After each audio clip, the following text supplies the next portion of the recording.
I never thought I'd be writing something like this, but I really need some outside perspective.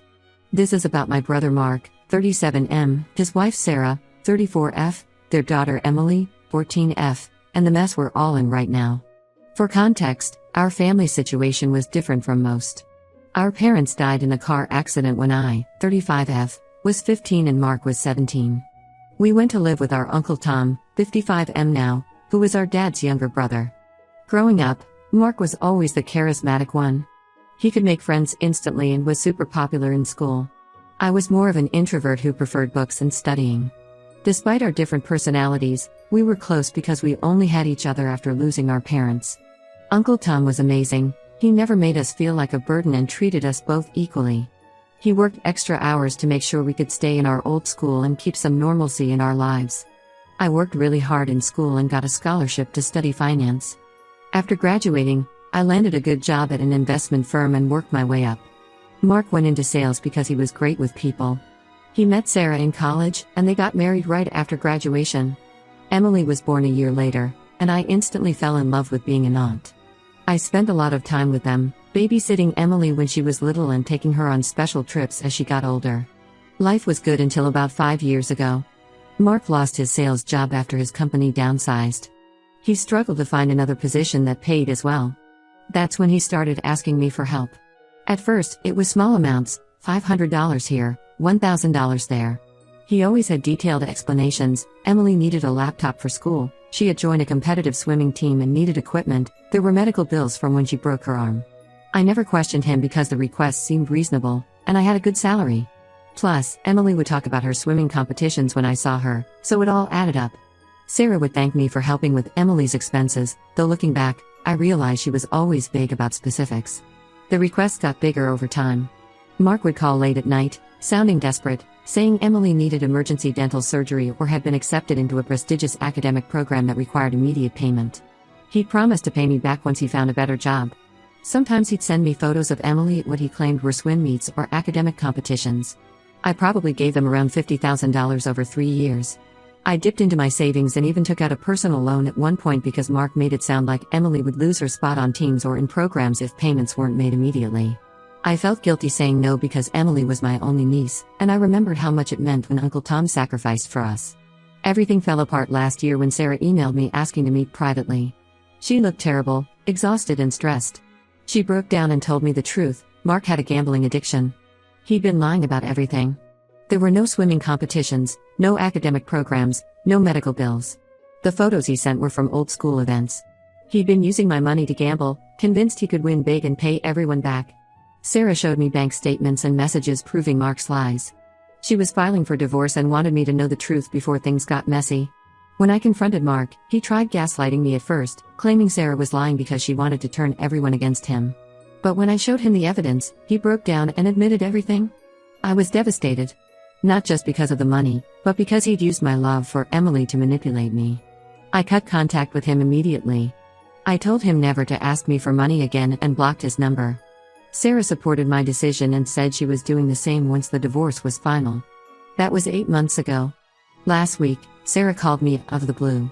She said she got a great job offer in another state, but Emily doesn't want to leave her school and friends. She asked if Emily could live with me during the school year, saying it would only be until she graduates high school. I said no.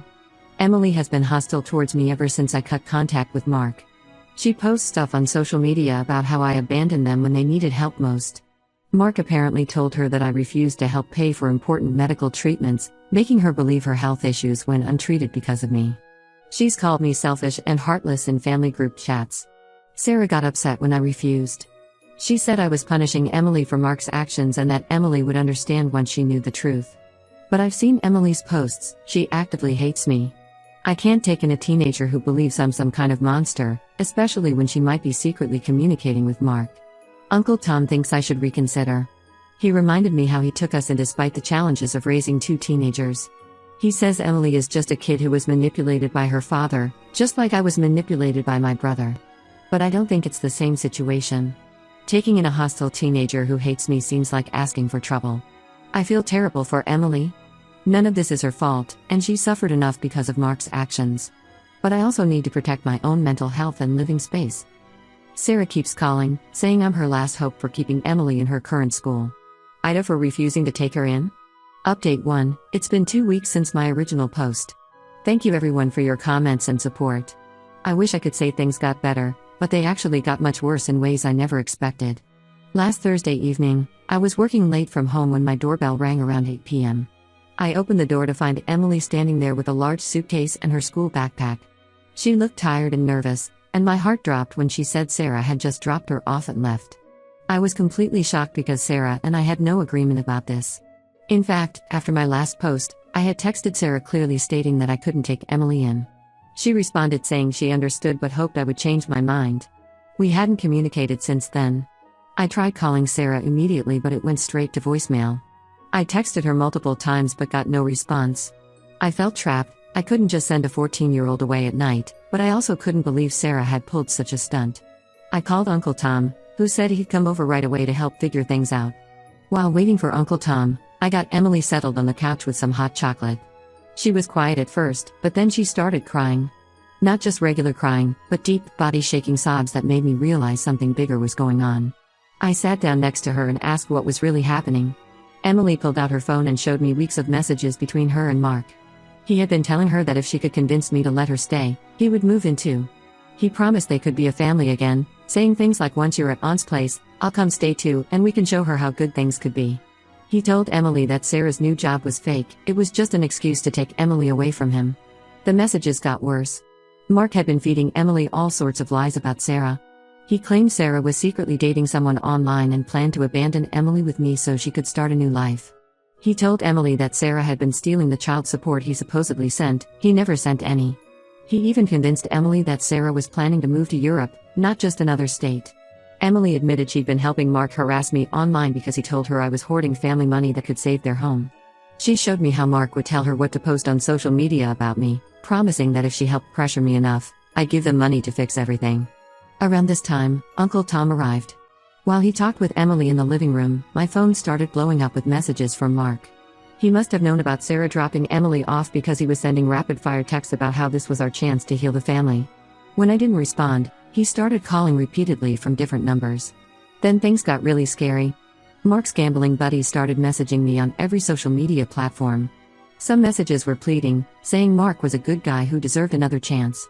Others were threatening, saying I owed Mark money from childhood that I needed to repay by taking in Emily. A few even found my work email and LinkedIn. It took hours, but we finally got hold of Sarah around midnight. She broke down and admitted everything. There was no job offer in another state. She'd made it up because Mark had started showing up at their house again, and she was desperate to get Emily away from his influence. She thought if she could get Emily to stay with me for a while, she could figure out a more permanent solution. Sarah apologized for dropping Emily off without warning.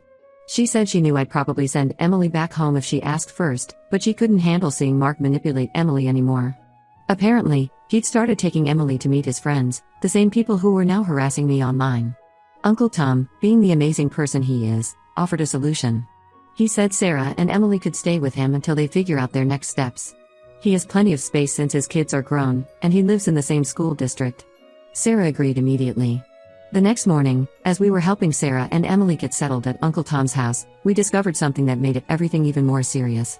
Emily mentioned that Mark had helped her apply for a credit card for emergencies. Sarah checked Emily's credit report and found 3 credit cards had been opened in Emily's name over the past year. The most recent one was maxed out at $5,000. Sarah is devastated.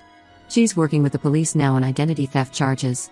She also got a temporary restraining order against Mark to protect Emily. Emily is finally starting to see how her dad manipulated her, but she's understandably confused and hurt. I'm staying at Uncle Tom's for a few days to help them get settled. Emily apologized for the things she posted about me online, but I told her it wasn't her fault. She was manipulated by an adult she should have been able to trust. Mark is still trying to contact all of us through different numbers and accounts. His gambling friends have backed off since Sarah mentioned the police involvement. Uncle Tom thinks Mark might have borrowed money from dangerous people using Emily's credit cards. I'm worried about what he might do next, but at least Emily is safe now. I'll update again if anything significant happens. Right now we're focused on supporting Emily and helping Sarah deal with the identity theft situation. The hard part is knowing this is probably just the beginning of a very messy legal battle. Update 2. It's been a month since my last update, and we've uncovered so much more than we ever expected. The identity theft situation with Emily's credit cards led to a massive investigation that revealed Mark's schemes went far beyond what any of us imagined. The police financial crimes unit contacted me 2 weeks ago. They discovered Mark hadn't just stolen Emily's identity, he had opened accounts in my name too.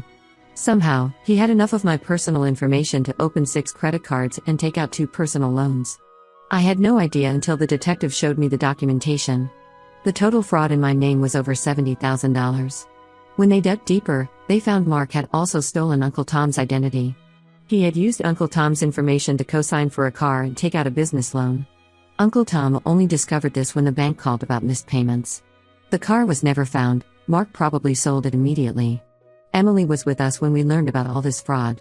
She had been staying at Uncle Tom's house and slowly coming to terms with everything. But finding out about the extent of her dad's crimes really broke her.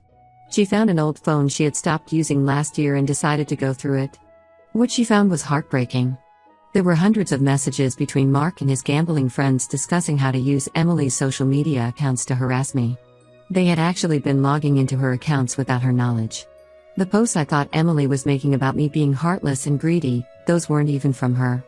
Mark and his friends wrote those posts to make me feel guilty and manipulate me into giving them more money. Sarah told us Mark had always been controlling about Emily's phones and social media. He insisted on knowing all her passwords for safety reasons. Now we know he was using that access to manipulate everyone. Emily was horrified to learn how her dad had used her to hurt me. The day after we discovered all this, Emily asked to talk to me privately. She showed up at my apartment with tears in her eyes and a handwritten letter. She apologized for everything, not just the social media posts she actually made, but for believing her dad's lies about me. She said she remembered all the good times we had when she was younger and wanted to know if we could try to rebuild our relationship. I agreed to start slow. We're doing lunch dates every other weekend now. Last time, she brought old photos from when she was little, and we talked about happy memories from before Mark's gambling took over. It was nice to see glimpses of my sweet niece again. Meanwhile, Mark has vanished. The police tried to bring him in for questioning, but he cleared out his apartment and disappeared. His gambling buddies aren't being loyal anymore. Several of them came forward to the police after discovering he had stolen from them too.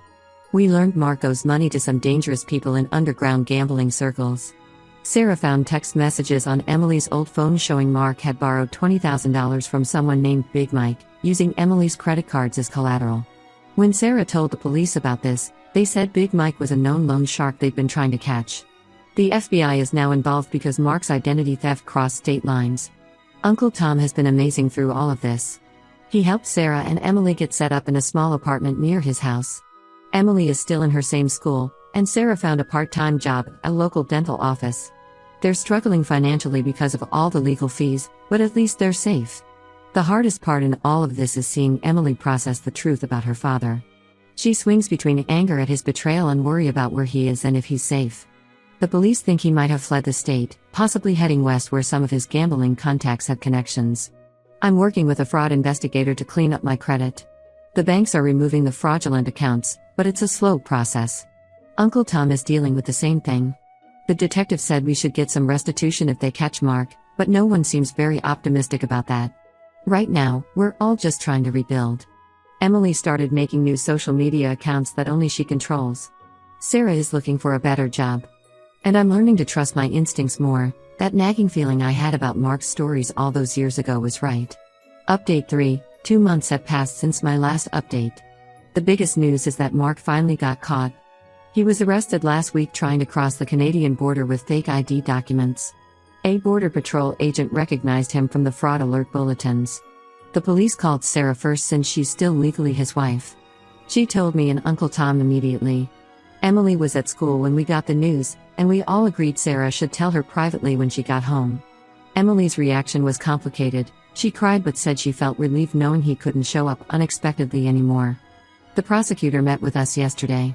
They found evidence that Mark was part of a larger identity theft ring operating through gambling circles. They offered him a deal, less prison time if he helps identify other people involved, especially Big Mike. Mark took the deal pretty quickly, which didn't surprise any of us. Through his lawyer, Mark tried to contact me several times. He sent messages about needing money for legal fees and claiming he could explain everything. I blocked the jail's phone number after the third call. Some cousins found out about his arrest and started messaging me saying I should help him one last time because he's family. I blocked them too. Emily and I have been making progress in rebuilding our relationship. We've had lunch together every other weekend for the past 2 months. Last week, she asked if she could start coming over to my apartment sometimes after school when Sarah works late. I agreed as long as she keeps her grades up. Sarah found a full-time position at the dental office where she was working part-time. The pay is better and includes benefits. Their apartment lease is up next month, but Uncle Tom told them they can stay with him longer if they need to.